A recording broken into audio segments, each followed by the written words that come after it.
Tree Talking Time is brought to you by Conkey's Outdoors. Get all your hound hunting needs at conkeys.com.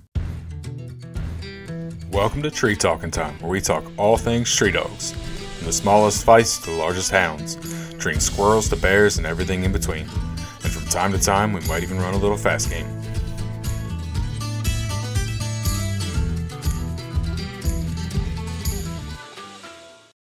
Well, I've been in the horse business all my life. Been a horseshoer. 30 years I've shot horses. Okay. And yeah, had some really nice horses over the years. I know quite a few horseshoers that are coon hunters. Yeah. Yeah. Well, that's pretty much all I've done. I traded a lot of horses. In 90, I kind of quit shoeing. Okay. And went to just buying and selling. I've sold horses all over the world, I guess you'd say. They've been here from Germany and Italy and France. Wow. Yeah, I had a pretty good horse operation going here. That's awesome. And that's basically about all I've done. Horsed around, I guess you'd say. There you go. Yeah. Yeah. Horsed around during the day and then coon hunted at night, huh? Yeah, I bird hunted a lot. Okay. What kind of dogs you run when you bird hunted? I had Llewellyn setters. Okay. And that's how I found Jug. I had a friend that was an older gentleman in Illinois that came over here every fall, and he had some outstanding bird dogs. Just outstanding. But they were droppers. They were half Llewellyn setter and half pointer. Mm-hmm. Had a little black dog, looked like Petey on Little Rascals. He called him Radar. And he was a crackerjack good one. And that guy would come over, and then at night we'd coon hunt. Mm-hmm. So we stayed pretty busy. And I don't know, we'd come in 3 o'clock, 4 o'clock from bird hunting, eat a little supper, and take an hour nap, and then we'd hunt till 2 or 3 in the morning. Man, burning the candle at both ends. Oh my goodness. But that's how I found old Jug. Okay. He was the best dog man I'd ever personally met. Okay, and he owned Jug? He owned Jug. Okay, who was that? Jack Michaels. Okay. He bought him from John Clark, an old man up there that had raised a lot of dogs, leopards. Yeah. And John kind of had a truck and car dealer there, guy that had a lot of money and would furnish John the money to buy the best he could find. And old John, he raised a lot of leopard dogs. Mm-hmm. But that's how I found him. Okay. Jack called me about some horses one day. I traded a lot of horses with this guy. He had a rodeo, string bulls and bucking bulls and saddle broncs. And had a big indoor arena there, Archview Stables in Illinois. Man. And put on a rodeo every weekend. But a real dog man. He's probably the best. Well, he is the best dog man I'd ever seen. He had a border collie. If he could ride, he would have. Smartest border collie I'd ever seen. I've heard that about some border collies. Oh, he had a good one. But he said he'd bought a young dog pup. He'd be out a few nights to go hunting. I said, well, give me a call. A week or two later, he called. And he always kept a mule. He rode a mule. I had a mule here, several mules. Mm-hmm. And we went hunting, and on the mules, 2 of my buddies came over, John Henry from Troy and Levi Kirshner. And we went over at the river bottoms and hills. And I had a really top-notch little English female, red, okay, thick little bitch. And my buddy had a dual grand dog that won a lot of money, male dog, 3-year-old, nice dog. We cut them things loose. Old Pepper, my bitch, she didn't go 50 yards over. We still hadn't even got on the mule. We just unloaded them, and dogs were gone, and she located and treed. We went over, and John's dog came in and backed her, and had a coon. So I handed the gun to John Henry. I said, "Go ahead and knock that coon out to her." 2 dogs, his and mine, and he shot about 15 times. He had to reload the gun, and he kept shooting and shooting. And Levi said, "Where's your dog, Jack?" I said, "I don't know. He's around somewhere." He said, "Well, he ain't gun shy, is he? Because we're shooting so darn much." And he said, he'll be around. So we got that coon down and strung him up and went up on top of the ridge. Well, right over the ridge was old Jug sitting over there, and just a cow. Rode over to him, and he had a coon. Shot it out to 11 months old. Okay. 11 months old. That's pretty impressive, hold that much pressure. I couldn't believe it. We went on the top of the ridge, riding along, and John's dog struck, and Pepper fell in with him. They treed again. Same deal. Went to that tree.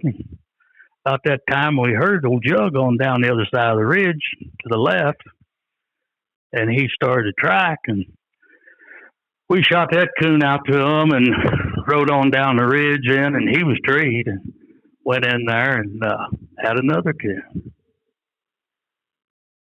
And I just never said much, and we cut them loose again, and they crossed the creek, got in pretty big creek area, and had a big 10-foot bank straight up. And oh, geez. So we got off the mules there on the sandbar, and they was sitting over there across a kind of an open bottom field. There's a hill over there, a ridge, and other side of it probably a 40-acre patch. And Jack said, "Well, I'll go to them," because all we could hear was Pepper and Jug. John's dog wasn't there. Mm-hmm. And he went over there. We gave him the gun. He went over there, and he shot around several times. And I stood up and watched him coming back across that field, and all of a sudden he was shooting again.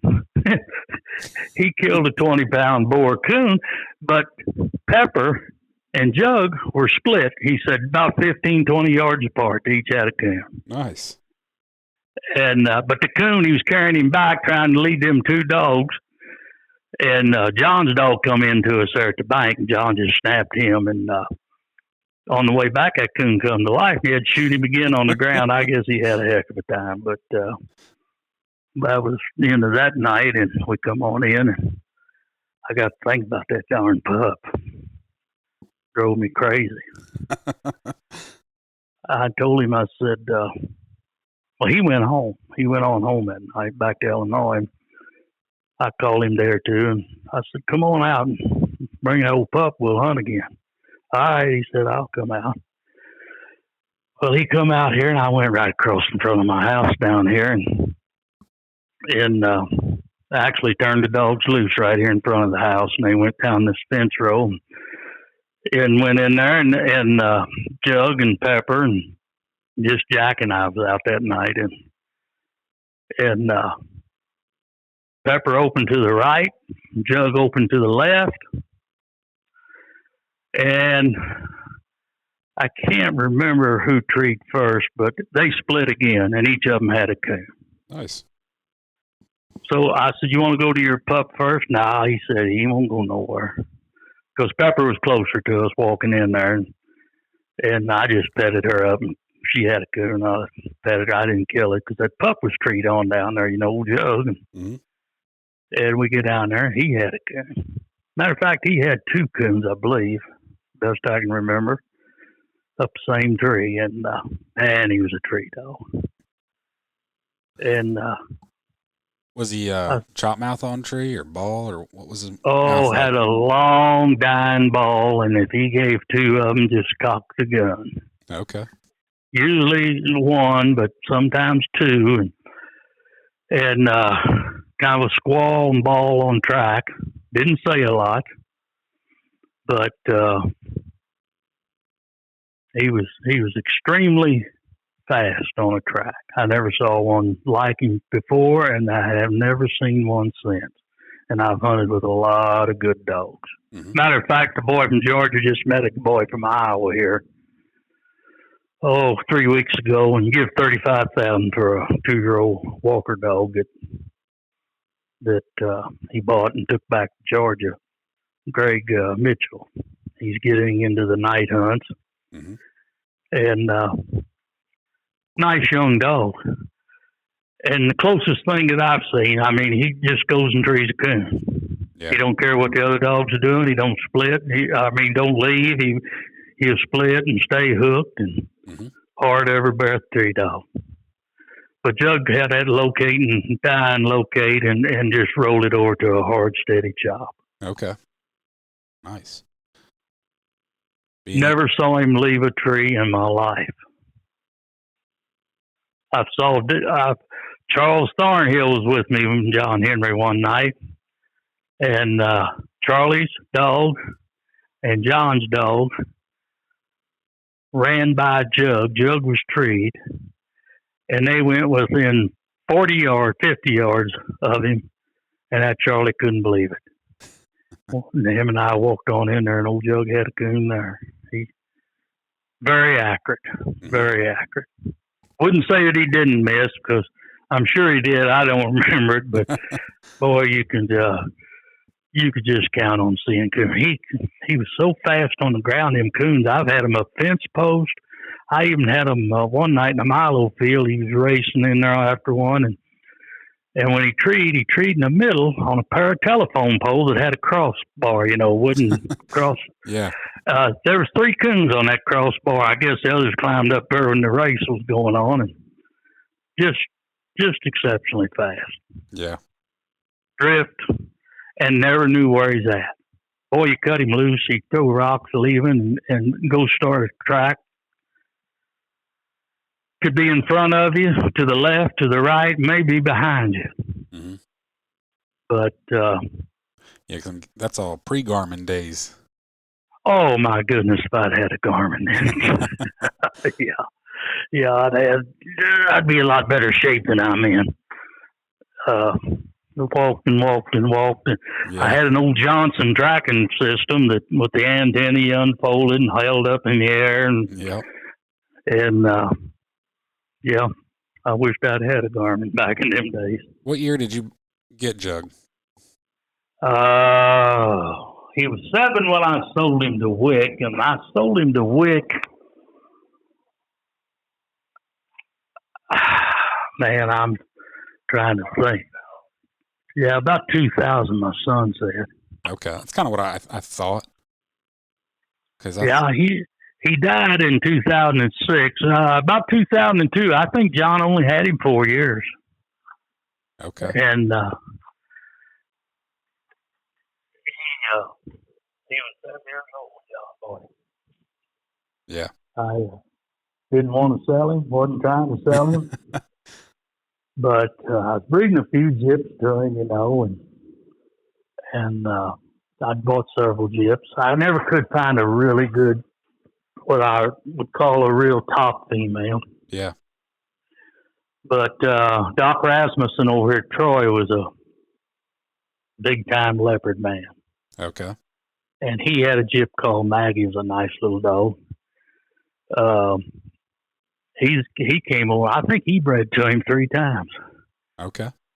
And he's the one got me to take him to a hunt. I'd never been to a hunt. I took him to my first hunt. I think I won second. Very nice. And I beat myself. He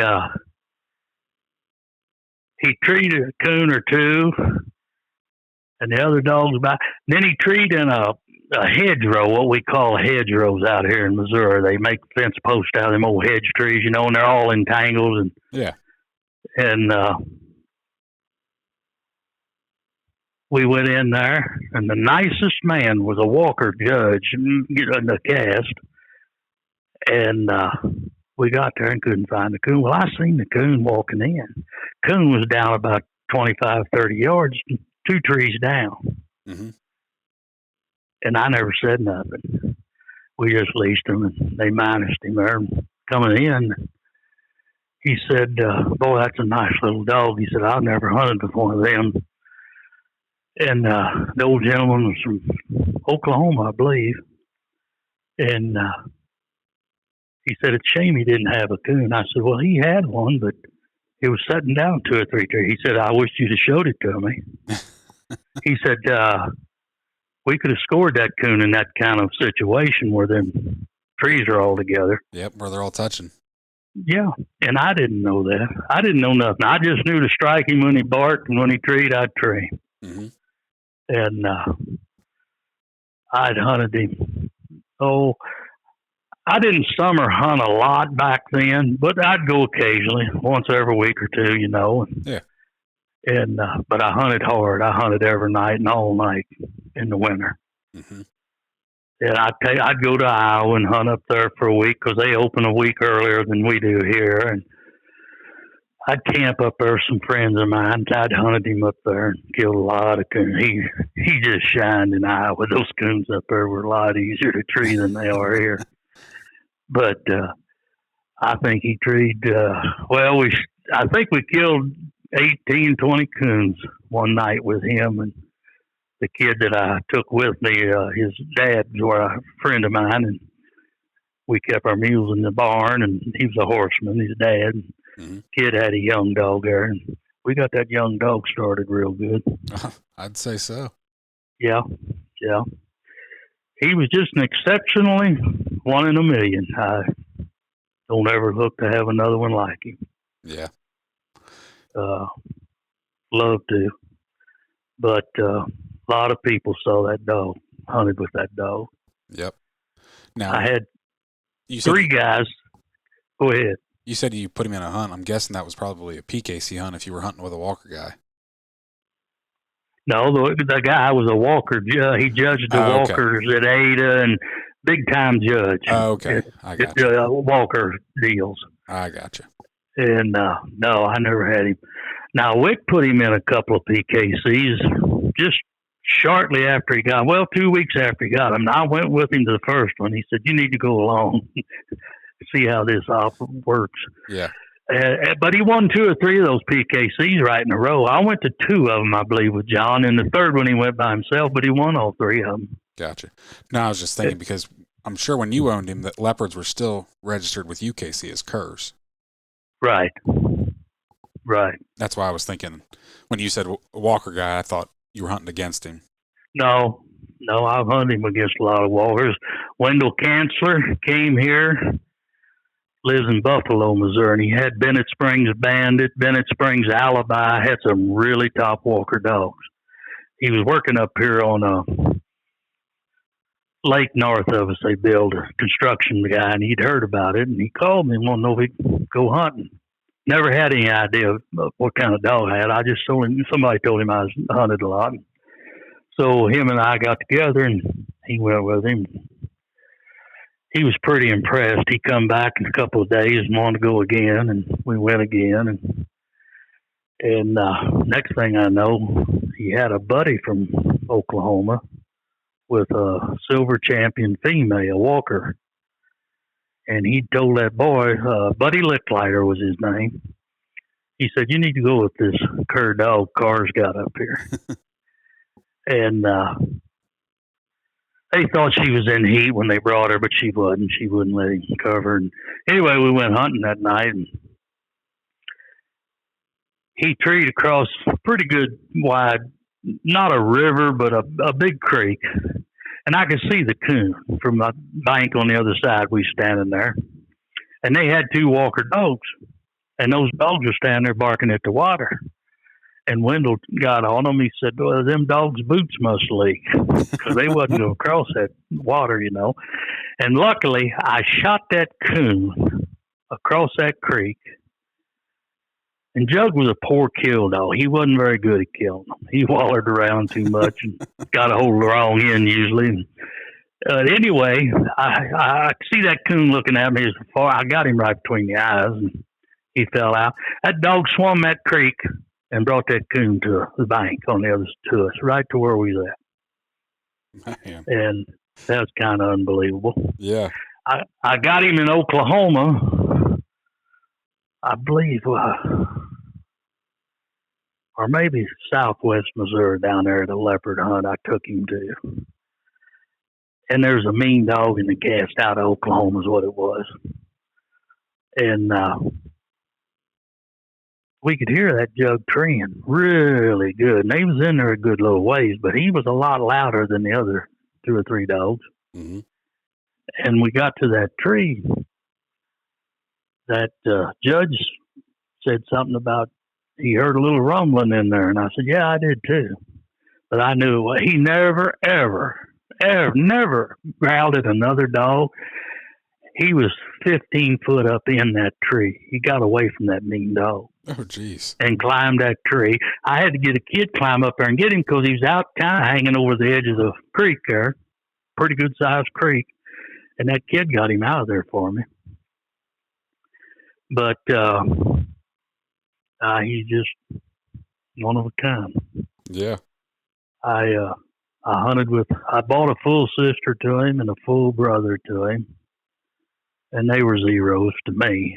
Okay. Now, the sister, they claimed they killed 200 coons with her that past winter. And I just bought her like a darn fool. And I turned her loose out here. The first night I turned her loose, she got in a skunk den. And I gave her the window canceller. I said, here, I give $1,000 for her just on their word. Well, she wasn't my cup of tea. So the male dog was about the same too. Gotcha. We went to Iowa and we took the black. He was a coal black, one of them. Clark called them black diamonds. Yeah. Looked like a Labrador color. Yeah. Oh, good looking dog. Had a nice mouth. He treated a coon right off the get go. We was riding the mules up this old road, and the other boys had went off in another truck. They was walking. John Henry and I was on the mule. That dog treated a coon. I thought, boy, this is good. First time I'd hunt him. Never treat another one the rest of the night. I hunted him 2 or 3 more nights, and he was a zero. Gotcha. But well, since you said you just bought a littermate brother and sister, I do have a question. I've heard, I don't really know much. You know, Jug's pedigree was not correct, and then it got corrected down the road. Is that correct? Right. So when you owned him, was that the correct pedigree or not? No. Okay. No. Old man Clark, he claims that he had 2 male dogs there. Mm-hmm. Had a dog called Blue that supposedly was the real dad to Jug, and I'd say he was. He resembled Blue. Then he had a dog with a little bit of white on him, quite a little bit of white. He'd breed a bitch to both them dogs when she's in. He said, I can tell which pup's which. And I never thought nothing about it. I didn't care. You know, I didn't care if he didn't have no favors. Yeah. I just always liked a good dog, and I liked something different. Like that little English female, I bought her off a guy named Ross Porter in North Missouri that had a lot of them leopard dogs back years ago. Okay. He sold a lot of them to an old gentleman out in the east there. Oh boy, I can't think of his name. I'm blank. But he didn't. He said, I never liked that old man, but he said when he showed up, he always had the money. And he had a dog, he said the years before that, named Saturday. There was a blue tick crossed up dog. And he bragged on how good a dog he was. But when we got there that night, I heard he had this English female. I called him. He said, yeah, he'd take $1,000 for her. And we drove up there. He had a house, a little small house, white fence around it, just a little country house. I never saw as many antiques in a house. Good stuff. Yeah. Like he probably had 15 of them little Model 42 Winchester 410 pumps. Wow. On a wall. He had that blue and white wash bowl and picture sets with all the he had more antiques than I'd ever seen in my life. And I asked him, I said, What about old Pepper? She's laying on his couch. He had a blanket on the end of the couch. She's curled up there. She was an own daughter of Cherry Creek Drifter. Well, John Henry, my hunting partner, had hunted against Cherry Creek Drifter in Iowa at a money hunt. And he said, boy, he was a good hound. He said, now I tried to buy him. Said he bid him $6,500 for him back there, and that was a ton. Oh, yeah. And John Henry had a lot of money. He dealt in real estate and poured concrete. He was particular, and money didn't matter. He'd give whatever it took, man. Anyway, I was wanting a rig dog. I said, will Pepper free a coon out of the back of the truck? Oh, yeah. He said, yeah, she'll strike a coon out of the back and tree it. And he said, she's not near as good as that pair of calico dogs, he called them. Okay. I said, what'd you do with them? He said, I just sold them 2 weeks ago. He said, some railroad engineer from Hannibal, Missouri, come over and bought them both. He said, now when they struck in the back of the truck, he said, they were already treed. He said, they knew right where that coon was at and jump out and go right to it and set. He said, they were outstanding. So on the way home, and it was a long ways up there in northwest Missouri, I got a speeding ticket right off the get-go. John Henry was laughing and sitting over there. And so we get over here close to where I live, off 10 miles out. There's a gravel road hooks around and comes right out here close to the house. I said, let's try this little jip on the back of the box. And this is God's truth. She treed 5 coons in that gravel road coming around, and we come right by the Wick's farm out there. Matter of fact, we treed one at the entrance lane goes back in right by his mailbox, the last coon. And I put her in the box, and I got up there at the stop sign to get on the hard road to come to my house. John Henry went swearing at me. I said, what have I done to make you mad at me? He said, you're the luckiest son of a gun I've ever seen in my life. He said, Yeah. I'd sure like to seen them calico dogs. But she was a good one. She was a nice little jip. Didn't hunt as hard, wasn't as fast as Jug, but boy, she'd locate thick coons. She'd just get them all. Mm-hmm. She was a sweetheart. I just loved her.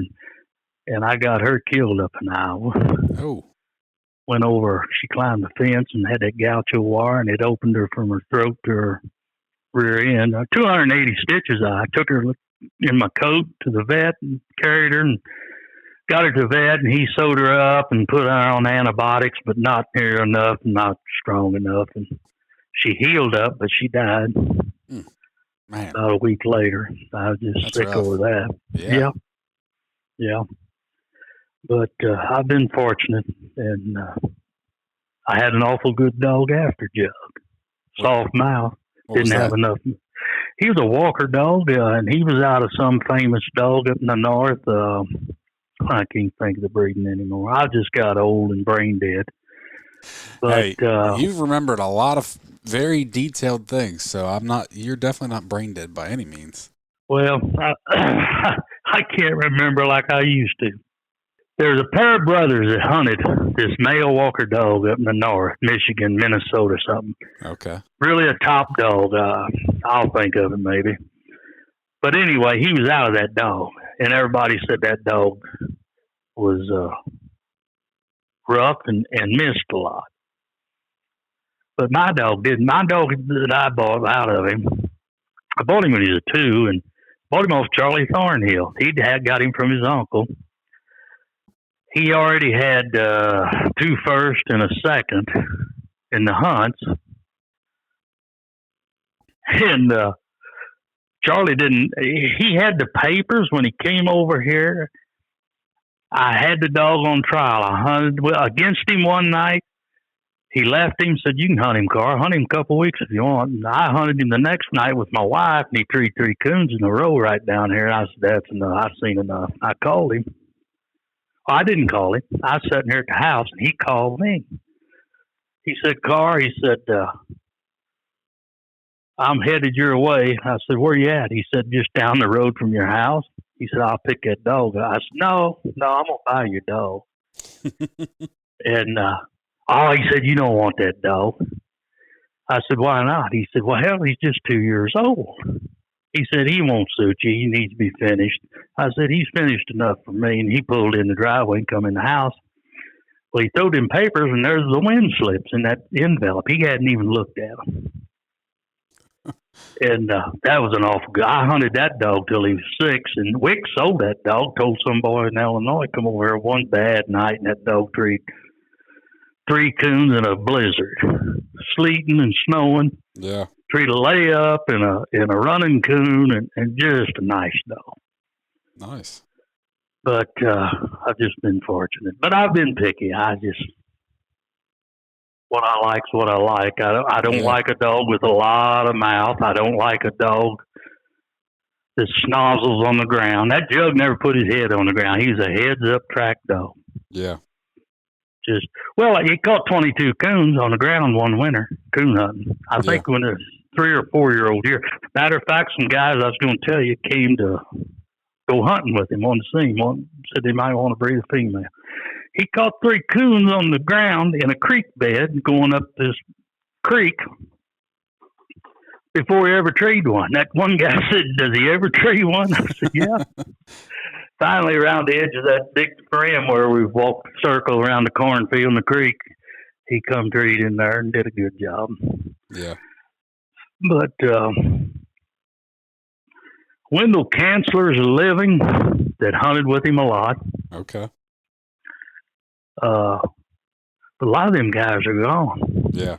John Henry's gone, and Levi died here 4 or 5 months ago. And the guys that really hunted a lot with him, Charlie Thornhill's still living. Charles, he can tell about him. Okay. He was impressed. We went in behind. Mac McAllister had a dog called Banjo. I think Wick bought that dog when he got older. But I was over Troy, and John Henry and I met Charlie, and McAllister come down the road and said, "I've already been in there." And Charlie said, "You tree coons?" And he said, "Yeah, a couple."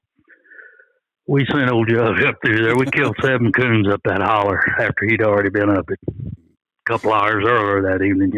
That's pretty impressive. Yeah, he was a nice dog. Now, you said you bred him a few times. Did you ever keep any of the pups out of him? Yeah, but I'm not much with pups. Okay.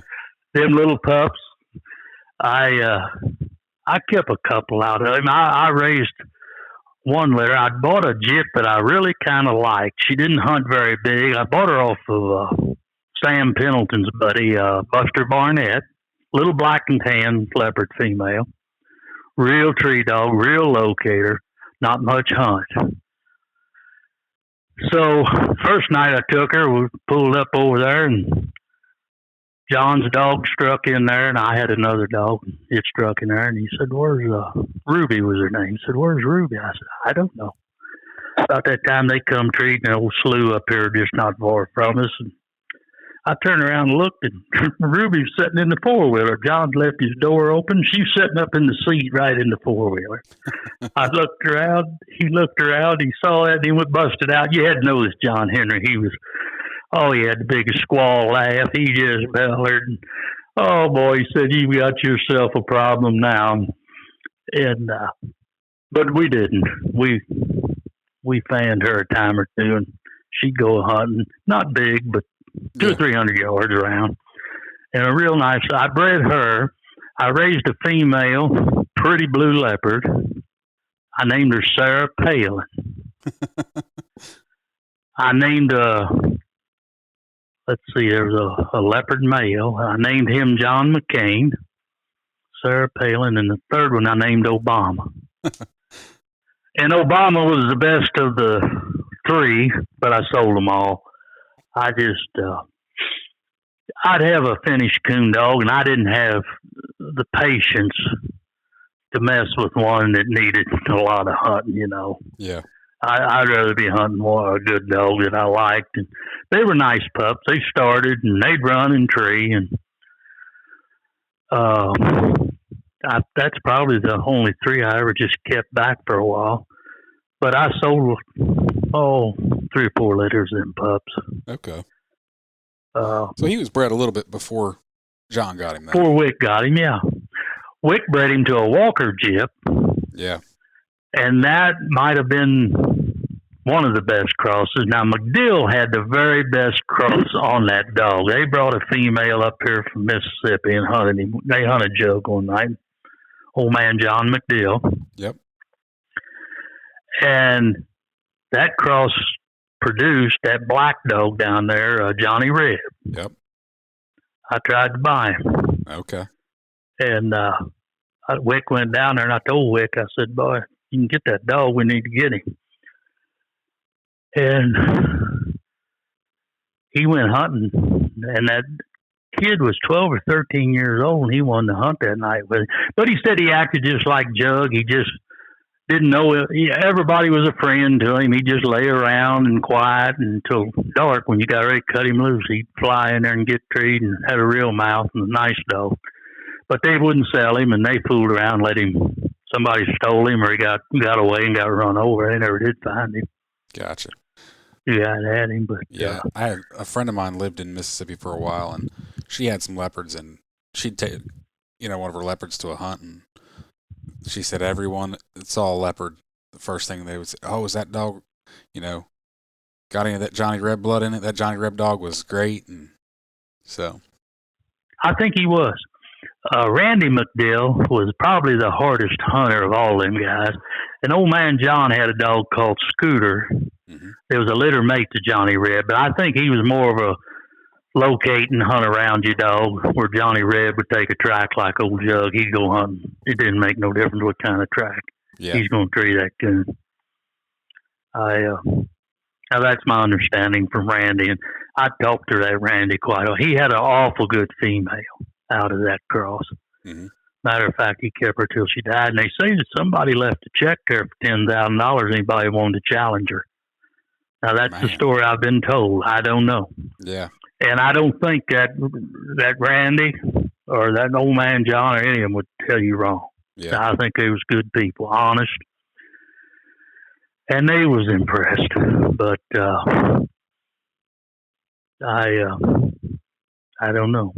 I know a lot of big game guys like the Jug Sparkling Susie cross, and a lot of them have line bred, inbred dogs off of that cross out in like the western states for big game. Right. There was a male dog that went out there, a black dog, black and tan dog, and he ended up back here in Illinois. His guy didn't like him on the cats. And that dog, they say, was a nice coon dog. Yeah. I can't think of that dog's name. Bolt. Bolt, there you go. Yep. They say that was a pretty nice coon dog now. I've been told that. Yeah, a friend of mine actually lives in Montana and said he'd hunted with him on cats. He goes, he threw some great pups, but he said he just really wasn't all that impressive himself. So, like you said, it sent him back east and turned into a great coon dog. Well, I never did have Jug run a cat. He run a coyote one night when he was 2 years old. I went over to Troy and met Henry and Levi. And we cut him loose in a piece of timber, and there's a highway over there about a mile, I guess. And there's a fox pen on the other side of that highway. And that Jug struck in there, and he drifted around, opened again, and he got to turning on the heat pretty good. I said, "What do you think, Levi?" He said, "I think he's showing them foxhounds over there how to run one." I went in there and caught him. And I scolded him, pulled his ear. I never beat that dog. Never had to beat him. He just cowed down. You tell you're breaking his heart when you cussed him out, And on the way in, back to them guys, they stayed at the truck. He reared up on the leash, throwed his head around, opened, and I just unsnapped him. He went over 30, 40 yards and sat out and had a coon. I caught him. I didn't take the gun. I just padded him up. And I didn't go, 100 yards, and he done the same thing again. treed 2 coons going back to the truck after he'd run them coyotes. Them coons crawled up, I guess, when he was running that coyote in there. Yeah. I had him trail a skunk one night. I was by myself, and I was walking with a big stick. I had a big, heavy stick, and I looked down ahead of me on this little old ditch, had a little water in it, and I smelt this skunk. About that time, he opened behind it and run right up there, pretty close. Skunk went on, but I screamed and hollered at him, reared back and throwed that big club, and never in my life would I hit him broadside again like that. That club, he cowed down and come right to me. I scolded him. Now, Wick claims he treated a possum or 2 for him, but I do know he treated a possum one night on the river.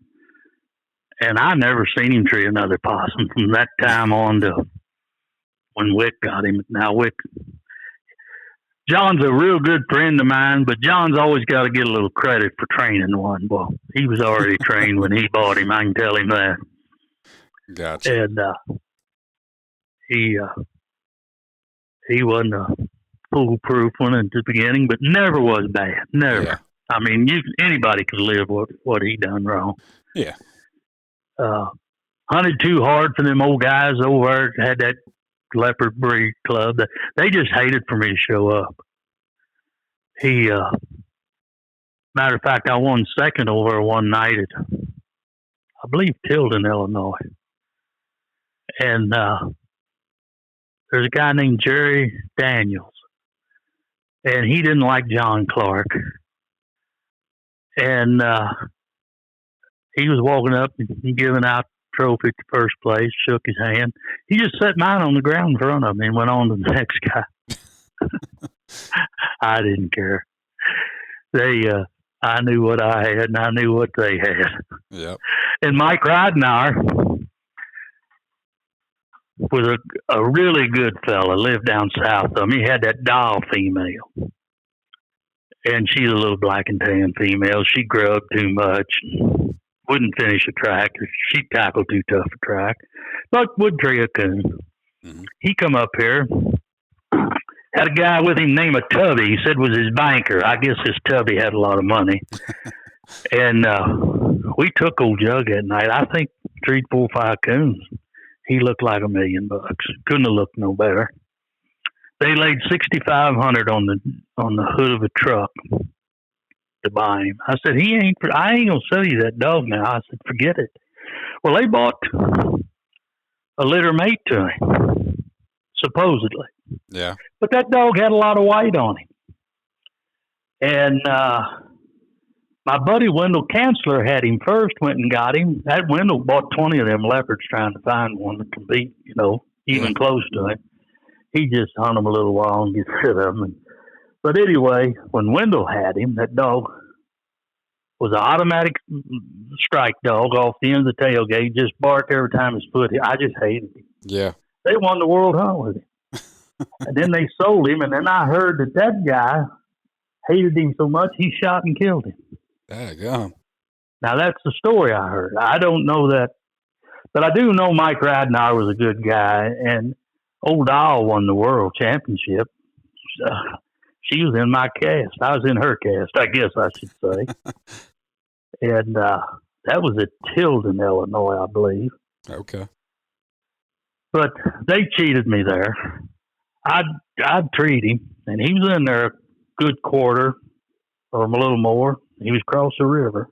We was all walking to him, and Old Doll, she just lobbered around. She never would go hunting and ever get a strike. But when we come through there, I guess Kitten Coon crawled up because we was on the way to him. And she treed right behind us. So we stopped, and they turned around. They went back, and they scored her on that coon. And we got to darn near to the river. And they said, well, the hunt's over. And a kid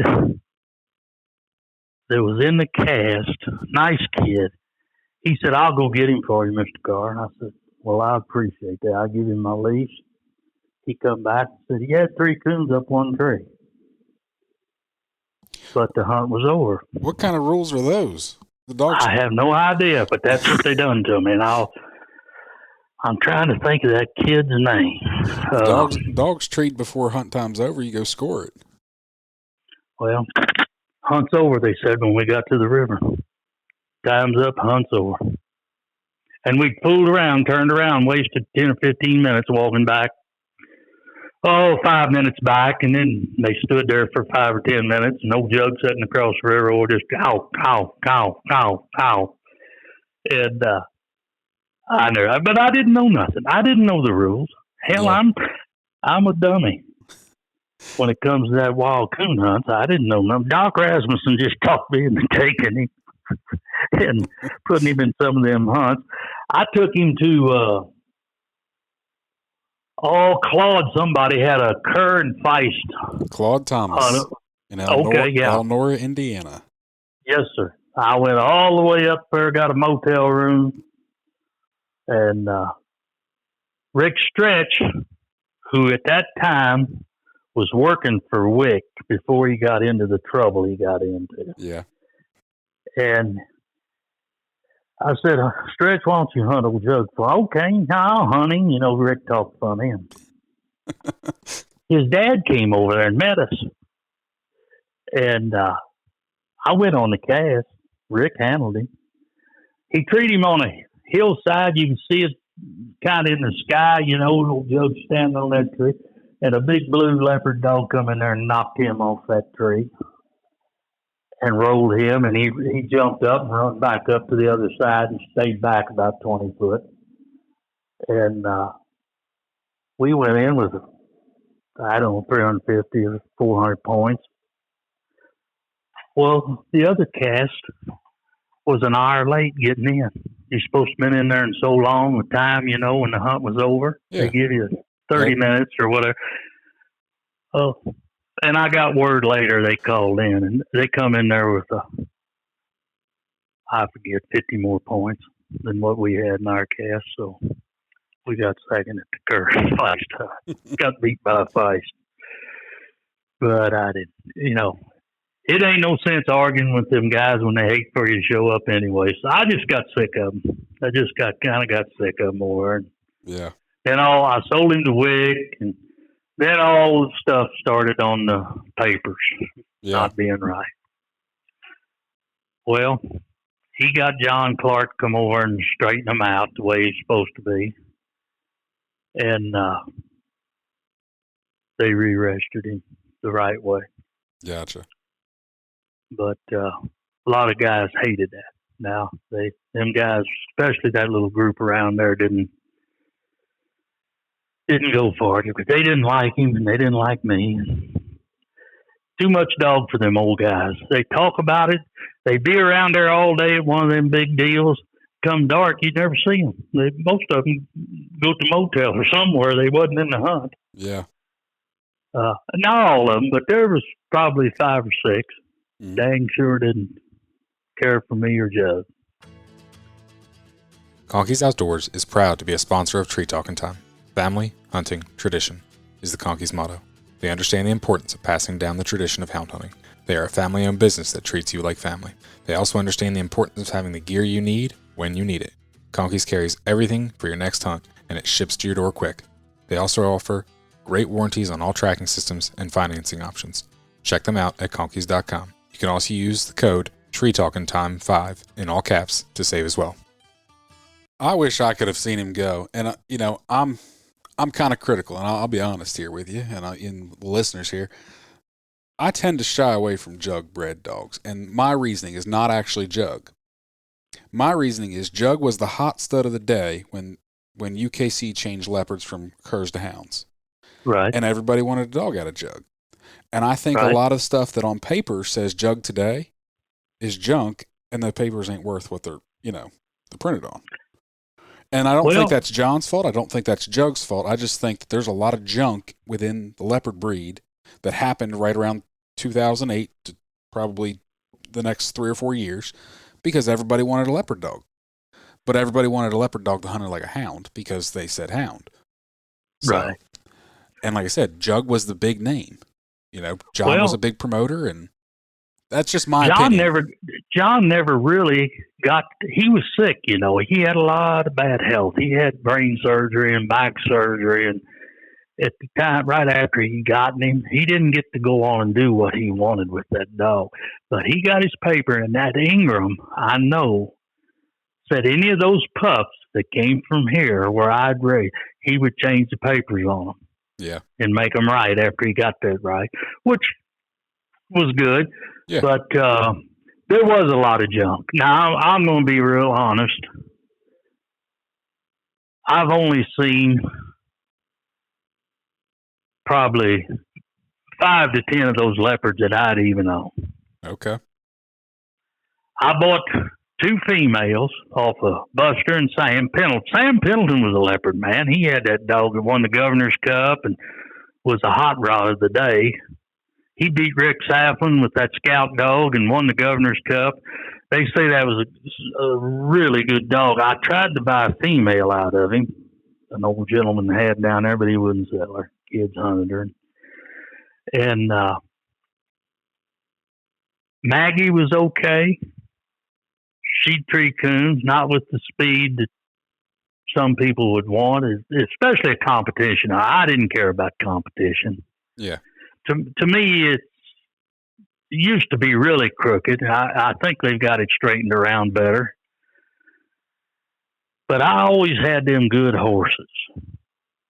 I wouldn't buy a horse if I didn't think he was a good one. And I had my own vision and idea, my own picture of what I wanted.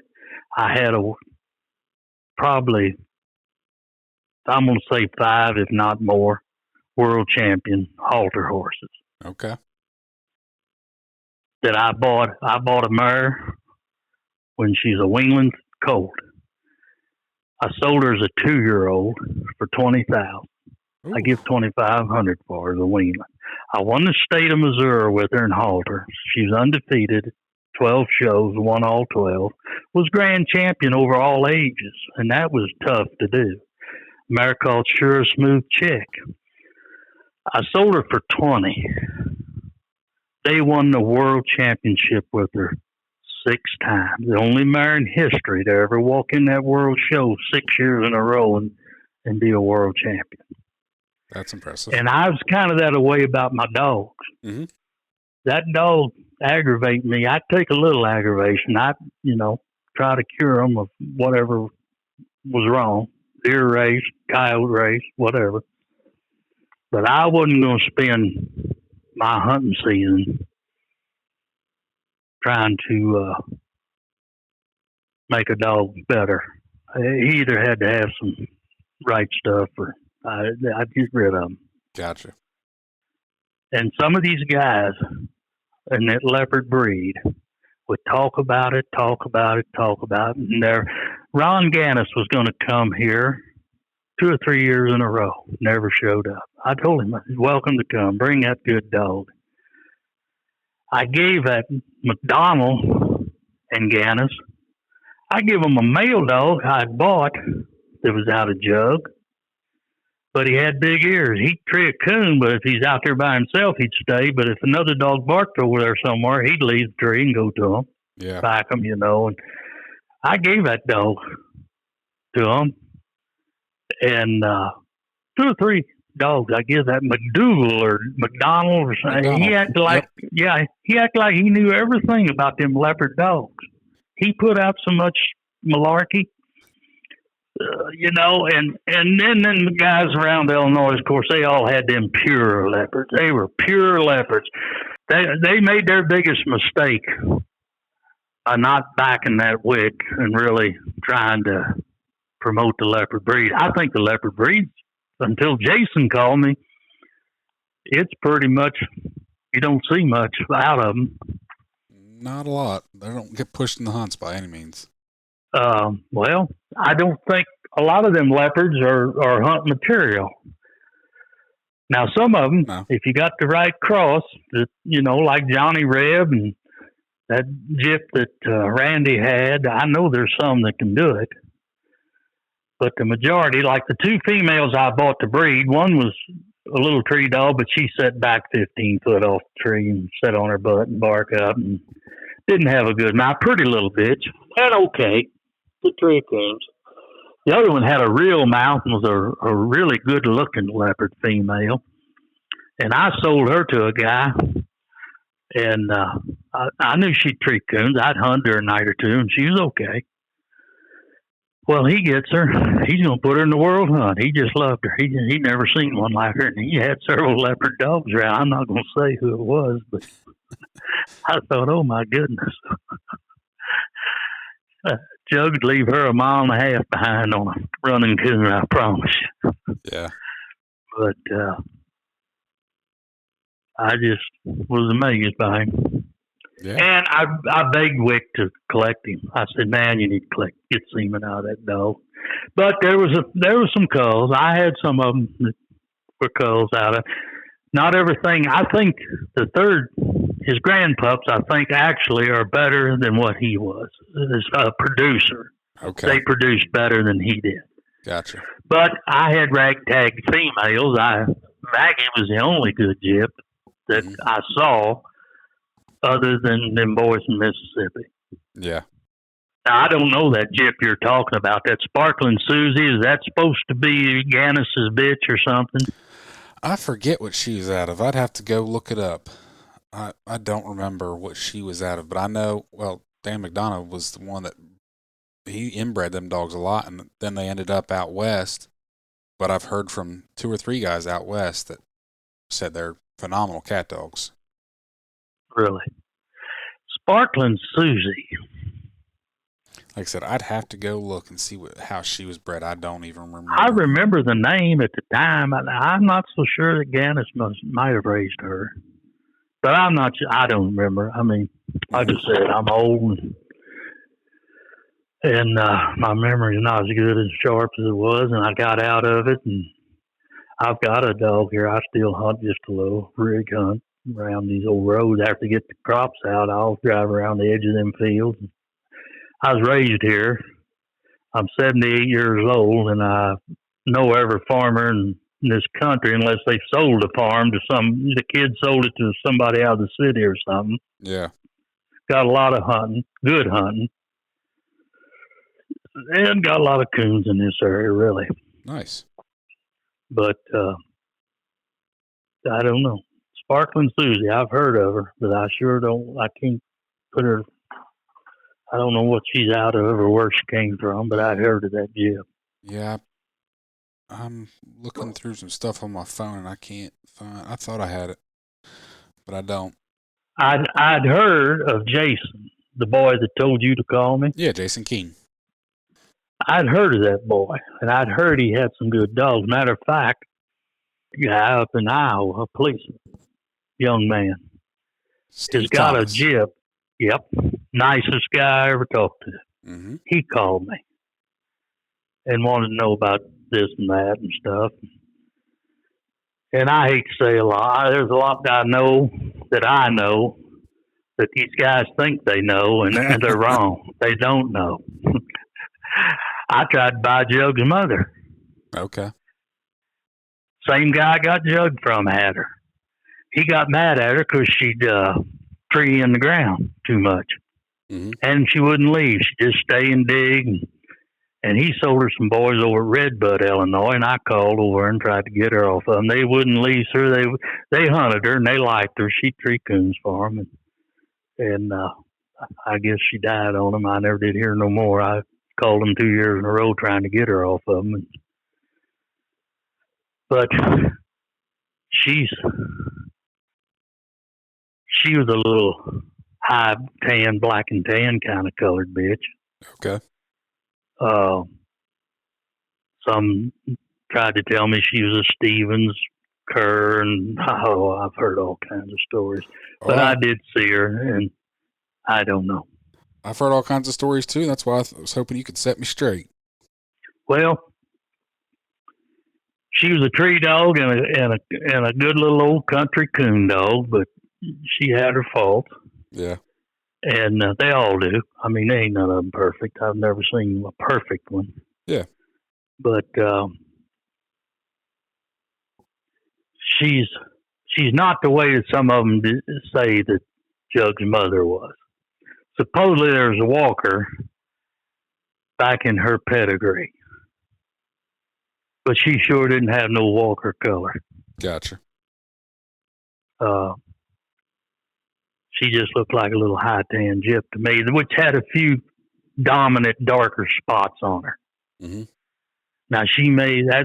They some of them say, well, that's where them the black diamond that Clark supposedly said, that's where that black diamond come in. Well, yeah, maybe she was, Stephen. I don't know. Hell, them old papers back in them days, they just. But the way Jug was on his pedigree, now he was definitely by the Blue Dog, because a guy named Bobby Ralph, right on the Arkansas line, lived kind of on an island. And he had leopard dogs. He fooled with the guys in Oklahoma that had the black and tans. There was a kind of an Indian guy. I seen him making arrowheads in one of them hunts. He came with a black and tan gyp. I drew her in the cast. I beat her. But she was a nice little gyp. I can't think of them names anymore. There was two brothers that were into them dogs. Okay. But that Bobby Ralph bought Old Blue off of John Clark. I do know. He told me he gave John $5,000 for him. And he said, I had a blue dog here that I liked better. And he said, John whined and cried around and wanted him back. And he said, so I sold him back to him.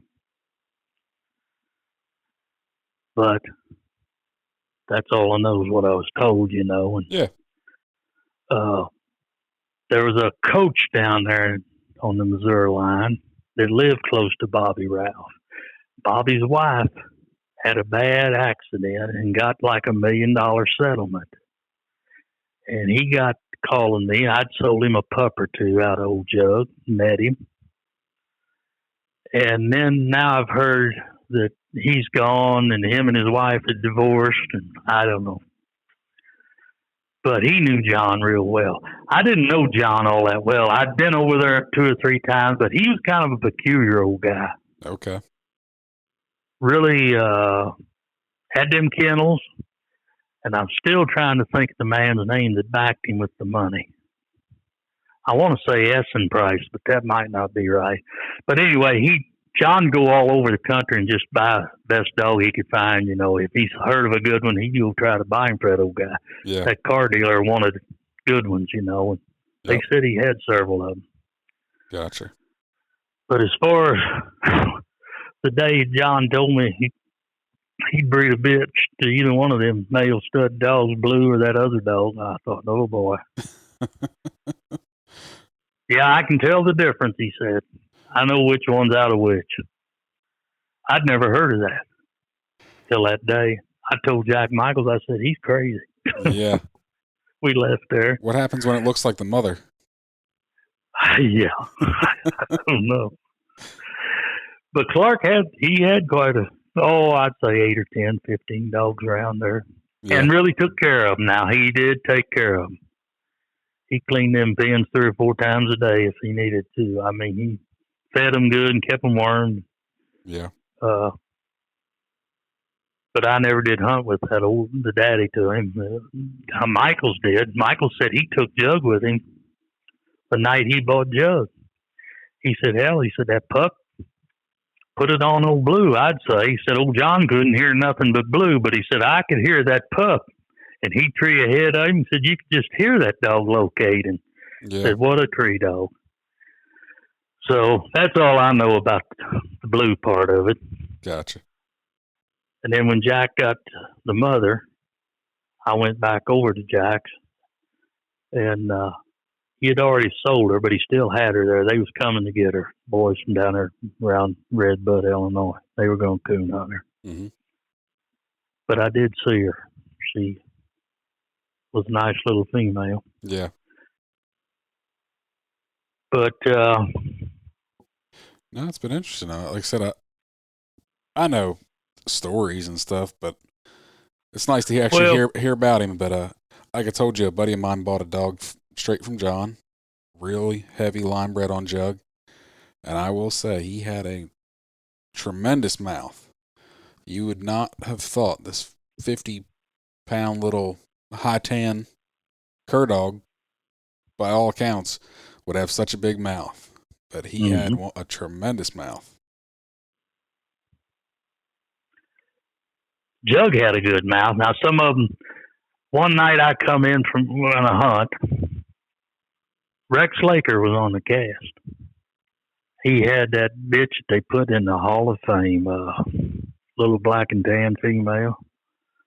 He was hunting her. I had her name the other day when I was talking to Jason, but I can't remember. We went to Jug Treat one night at the end of this ditch. This ditch was filled with trash, probably 2 blocks long. She was down under that trash bellering in there. We go to the tree. Before we get to the tree, a dog comes in, backs him, and it was Ebo, Archie Reardon's dog. Yeah. Go in there and I score Jug, and that Jip was in that ditch when we walked in. We walked back out and started back to the truck. She was still in the ditch, backtracking in there.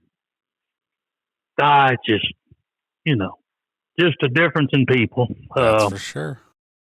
They all like something different, and most of them old guys want one to hunt 30, 40, 50 yards around you and walk him around a little patch and then go home. At that time, I got to road hunting old Jug when he was about 5-year-old, I guess, ahead of the truck. That was the biggest mistake I ever made. He'd go through a section somewhere. If he didn't strike a coon, he'd hit a road. He'd start down that road. Yeah. And that come from that darn road hunting. I should have never done that. But he'd treat them coons ahead of that truck, too. I mean, I killed a truckload of coons to him off the road. Sure. He'd go hunting. He'd hunt too hard for most people. Back in that day, most all them guys didn't want one. I mean, you cut him loose now, he's going to tree a coon somewhere. Yeah. And it may be close, it may not. He'd go at a dead run to find a track, and he'd take that track and run it. We was sitting on the road one night up there North Missouri. Wendell Canceller was along. John Henry, Levi. There's 4 or 5 of us went up there. And the creek was down below us. We're sitting up on the gravel road, and we'd sent him in a cornfield there. And he struck at the end of that creek on the south end. And 2 or 3 barks was halfway up that creek. And they had 2 dogs on the ground with him. They opened in behind him. And he took that track to the north of that creek and backed into some big woods. We got in the truck and drove around and drove right into the tree. We had a big snag tree with a big coon. Nice. And here come them other 2 dogs after we had drove around and got out and shined. They come into that tree. They was on the same track. He just scattered dogs now. It was amazing to watch him run a trap, and it didn't make no difference if it was cold or hot. He run them all. Yeah. To catch. He would catch them coons. Couldn't do nothing with them. Waller around. I've had to save his life several times to get there. One be eaten and half to death, chewing him up. But that's funny. But he was weak on the kill, that's for sure. You would think a dog that was running to catch like that would be a little better at it. He absolutely. I'd step on a lot of them coons on their rear end to keep him from. He'd get them by the wrong end. He didn't care. He just. But I'll tell you another thing about him. I'd bring him into the office down there in my barn, waiting on them guys to show up. He'd sit there on that concrete and want to shake hands. Jason asked me about that the other day. He said, "All his pups."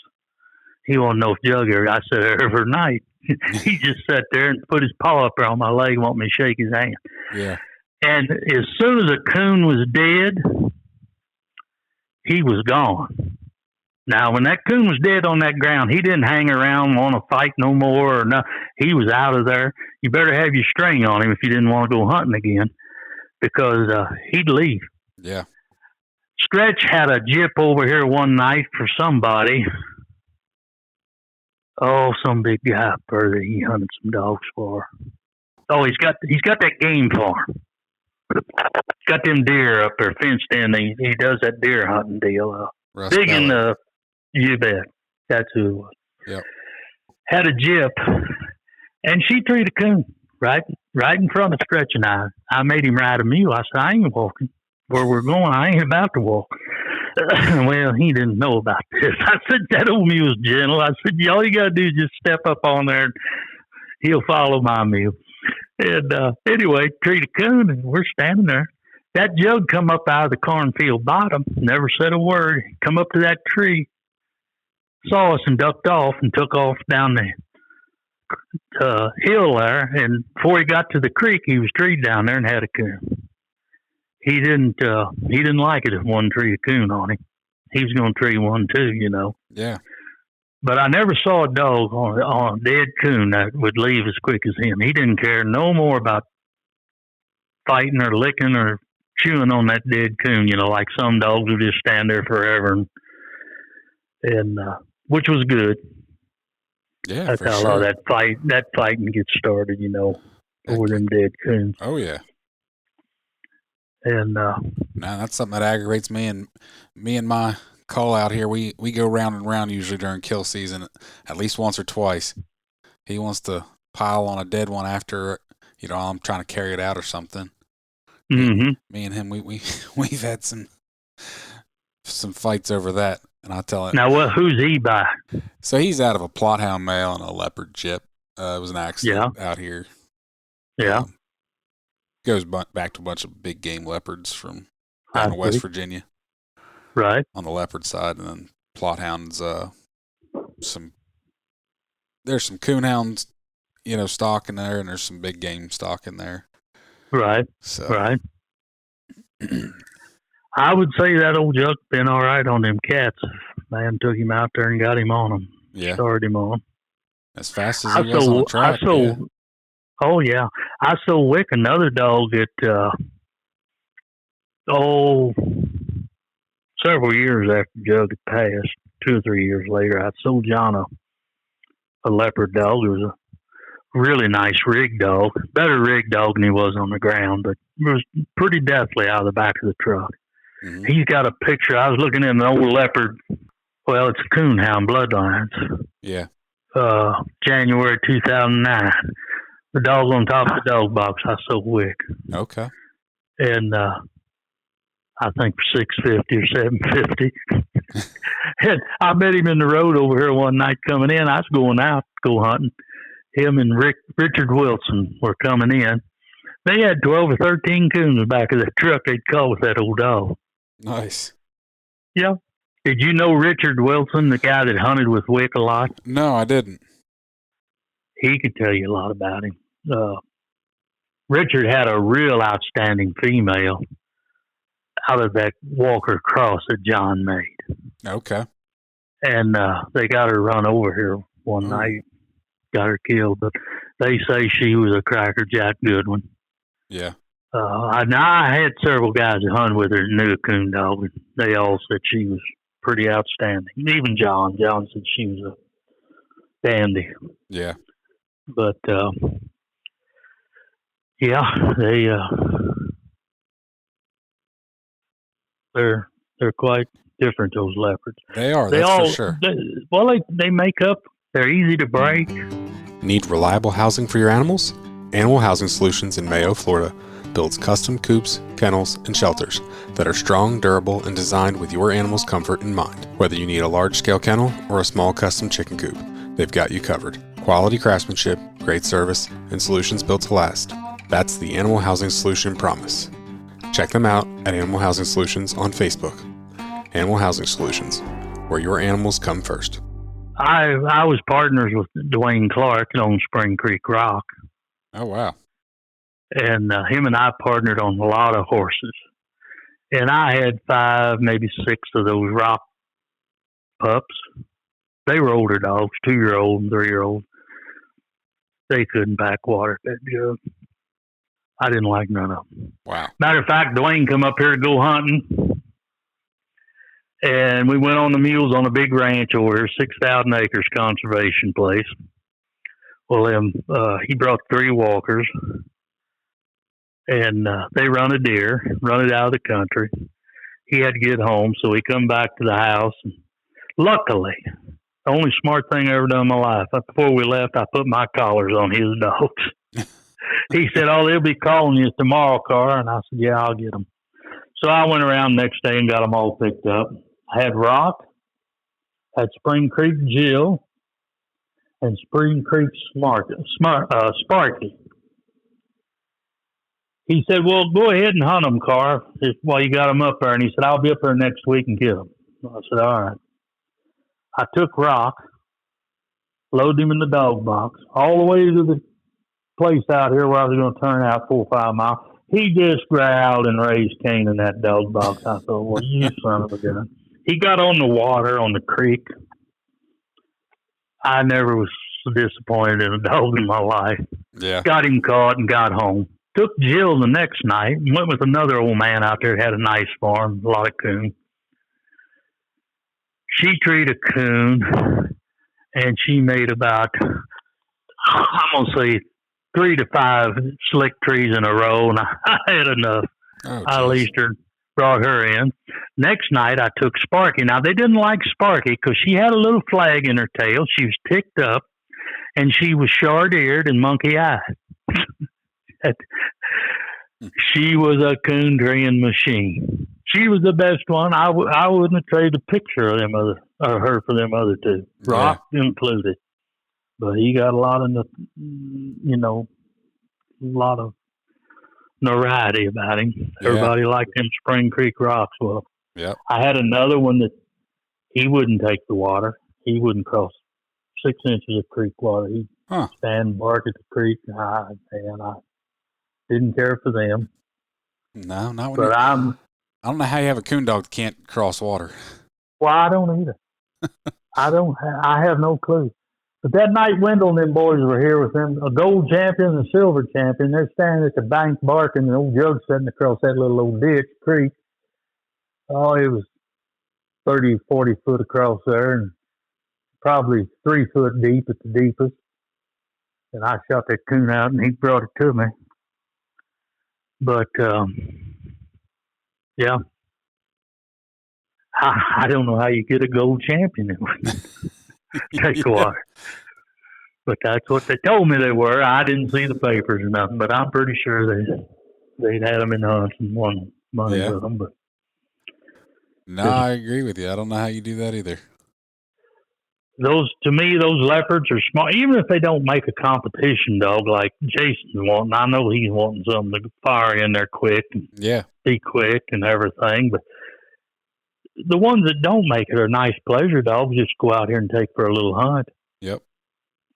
And the thing about most of them, you get them in and go home when you need to. Yeah. No, that's why I have them. I need a dog with a good handle. I hunt some small places. I don't have a lot of big country. And a lot of these get-gone walker dogs would get killed where I live. Right. So that's why I like them. Well, that's one reason I went ahead and priced old Jug guy in Illinois, big horse trainer over there, and race standard bred horses. He was noted for buying them high-dollar dogs. He called me. He heard about him. Well, John Henry told Philip Cullison, and Philip Cullison hunted dogs for this guy. Okay. And he said, "What about that leopard dog, Carr? Is he for sale?" And I said, "No, I don't want to sell him." He said, "You'd price him, wouldn't you?" I said, $7,500. "Oh, you don't want to sell him too bad, do you?" And I said, "No." He said, "I'll be over next week." He said, "I'd like to come on hunting." I thought, well, open my big mouth again. Yep. He got sick that next week. He never showed up. And Philip called John, told John, said he was sick, wasn't going to be there. Well, Wick got wind of it. And I'd let Wick take him. I told him he's wanting to, he's just sick that he was laying around, wasn't getting hunted every night in the summer. I said, "Take him home, hunt him."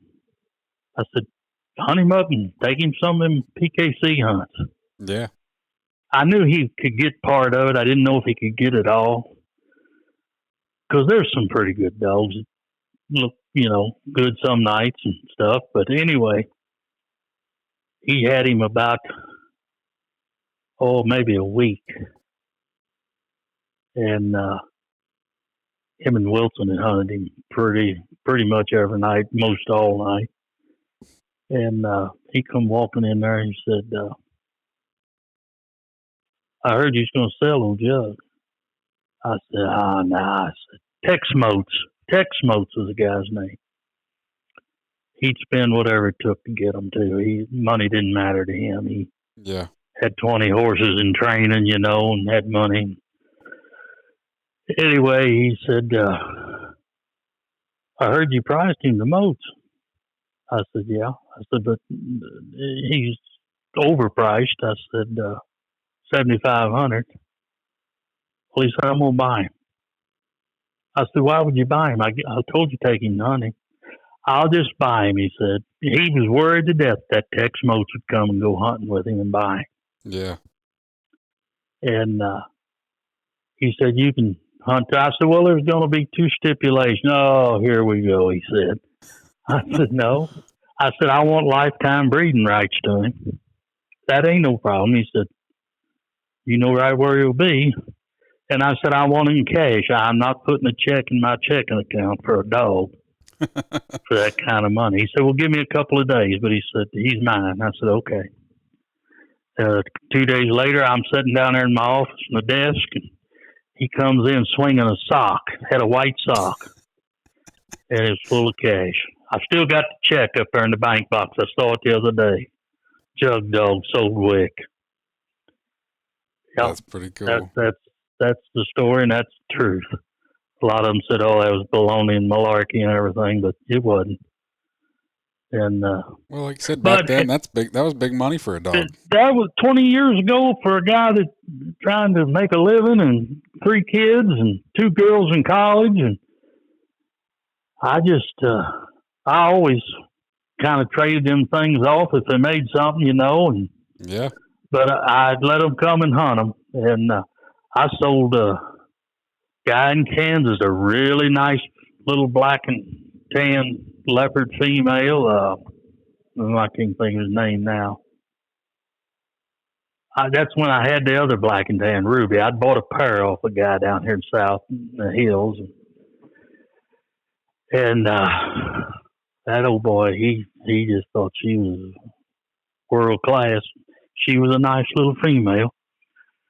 But Ruby was better. I liked Ruby better for me. Yeah. But I've gotten old anymore. I can't handle that big go yonder stuff. I got to have something around. I've got a little dog down here now out of a daughter of Johnny Reb and a little rig dog that they bred her to. And I should have never sold that daughter of Johnny Reb. I don't know why I done that. Well, I know why. She made $500 and I just sold her. And she went to Arkansas. Some old man got to coming up here buying dogs off of me, and he'd call me, what do you got? He'd drive up here in an old truck, him and his woman, and they'd have a cooler full of sandwiches and water and soda and pay me in cash and take them back to Arkansas. And he'd hunt down there on the bayous or something, he'd call it. Drove a 4-wheeler on the bayous. Okay. But that old man's died. But I should have never sold that little Johnny Reb female. She was the hardest street dog I ever heard in my life. Had a good mouth. She's moody. She might go hunting tonight with me and do a real nice job. Tomorrow night, 2 guys pull up with 2 strange dogs. She might follow you for an hour before she'd peel off and go on her own, Yeah. But with tree coons, and man, what a powerful tree dog she was. Well, this old dog I got now, he's 8, and he just hunts around.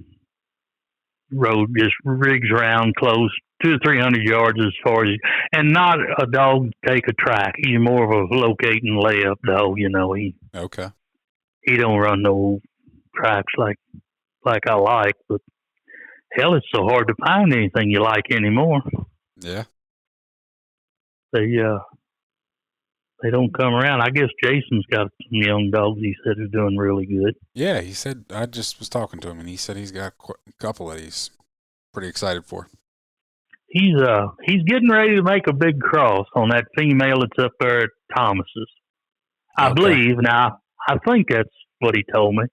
Okay. But he's trying to tell me that somebody had some frozen semen out of jug. If there is, I never heard of it. And I wouldn't know who'd have it because I didn't have any. And I'm pretty positive John Wick didn't get any. But there you go. You never know. I don't know. I don't either. I told him the other night I sure didn't know about anybody having any semen out of old jug. But the only thing I can tell him, he didn't hurt the breed as far as I'm concerned. Yeah. I bought a good dog off a guy named Carl Stokes. Him and his brother had a female they called Lassie. She was half shepherd and half hound. Okay. They breed her. They had a Walker dog and a black and tan dog. And however them color them pups, they'd register them. Well, I went up there one night in a blizzard, drove all the way up in there and went hunting with this little dog. It was a year and a half old. And it was sleeping, and I saw him treat 3 coons that night. He wanted $2,000 for him. And I tried to jew him down. I got in the truck and drove off. I probably was up the road 5 miles, and the boy with me, he said, Carr, he said, didn't you like it? I said, yeah, I like that dog. He's a little flag-tail, black and tan dog, had hair on his tail. Not a lot, but flag. Yeah. Short-eared, monkey-faced, had the biggest squall mouth you'd want to hear, and was a tree dog. I turned around, went back, and I handed him $2,000 cash, knocked on the door. I said, here, I come to get old Demon. Brought him home. Well, when I left, he said, now here's a set of papers. They're not his, but here's a set of papers. I hunted that dog till he was 6. And a boy come here from South Missouri, kind of a renegade acting guy. And he said, I heard you'd sell your dog. Donnie Brock had told him I'd sell him. And I said, yeah. He said, can we go hunting? I said, yeah. We took him. He treated a couple of coons and done a nice job. And we come back to the office. I just got him out of the dog box and was going to put him in the stall in the barn overnight because it was bad weather. He said, no. He said, leave him there. He said, I'm going to buy your dog. He took that dog to Kirksville to the black and tan sectional. I handed him the papers. I said, now here's the papers I got with him, but they're not right. He took him up there and won everything. Then they turned around and took it away from him. They got talking around there, and somehow or another they ended up taking his trophies and stuff away from him. But that was a nice little dog. Yeah. He'd pass for a really good leopard today. He's about a 45, 50-pound little dog. Biggest, sounded like a bear hung in a gate or something. Man, he squalled. And but more of a track running dog and tree dog. Not the best not a locator like old Ruby and Thick Coons or Pepper. If there was 20 coons in 5 acres, they'd get them all. Ruby and old Pepper would. Yeah. They just fall trees, you know. Ruby tree, a lot of coons never say nothing, just old lay up. He curl up, sleep. And I kind of like that. Yeah. But anymore, when you can't walk, you got to have something close you can get around and get to. But I sold that jug. He was 7, and he went plenty of hard for a guy getting crippled up. And I thought, time to pull the trigger, I guess. Yeah. I didn't really want to, but I figured Wick would do more with him than what he got done. But he got a lot done, I guess. Yeah. He raised 2 or 3 nice dogs. He had dogs called a little dog called Chaps. It was a nice little, real honest little pleasure dog. Okay. Good to train pups with. Then he had a dog, Camo, something, Cowboy maybe it was. Yeah, Camo Cowboy, I believe was that dog's name. He was a little more like Jug. He'd go hunting harder. And he raised several pretty nice dogs out of him. Yeah, for sure. But so. Well, I really appreciate you taking the time to tell me the story of Jug. Like I said, I've heard some rumors through the years, but when Jason sent me that message and said, "Hey, you should talk to this guy. He's the guy that owned Jug most of his life," I said, "Send me his contact info. I'd love to hear it." Yeah, well, I hope I filled you in, which I'm sure if you read any of the ads on him, they all talked about him. Wick's out of it. Wick don't own a dog. Yeah. John's health's really bad. He's not in good shape at all. I heard that recently. Him and I are the same age. Okay. Yep, we're the same age. And I can remember when he came to town, he had an old red pickup that you could throw a cat through every door and fender on it. It was just rotted down. Had a rack on the back and had a little gray mule. And had them walker dogs, moved up here in the country. Yeah. I hunted with crowbar. I hunted with pretty much a lot of them. But he got intrigued when I got to take an old Jug with him. Yeah. But like I said, I didn't think he'd ever hurt the breed any. And I wasn't out to promote leopard dogs, I just had one. That's about what it amounted to, and I had a pretty good one, I thought. Yeah. Good deal. But I didn't buy him with intent. I never had seen one. I'd never seen one till I had Jack brought him out here. I thought, man. But did you ever see the book that Wick put out, that Wick's Camo Judge, The Complete Information? No. Well, he wrote that in 2002. There was a copyright on it. Just a minute. Oh, he wrote it 2002 in the issue of the Full Cry. Okay. Yeah, it's pretty interesting. I got it out here and was looking at it. I kind of forgot about it. Yeah. But he tells the story all in there, too. Mm-hmm. The only thing I couldn't agree with was the possum deal. He said he treats possums after he never treats no possums when I had him after that one little episode. That's funny. I just can't quit. I need to, but my body wants to, but my mind just won't let me yet. I understand. It's you got to be pretty tough to survive these golden years, as they call them. The way I find it. I've been told that. Yeah, it's not for sissies. I can tell them that. But I'm still trying, still always looking around, just checking around different places and seeing what's going on. But I appreciate you calling. I appreciate you taking the time and telling me about Jug. That, like I said, it's a very interesting story, and he's even today, he's still a very big name in the leopard breed.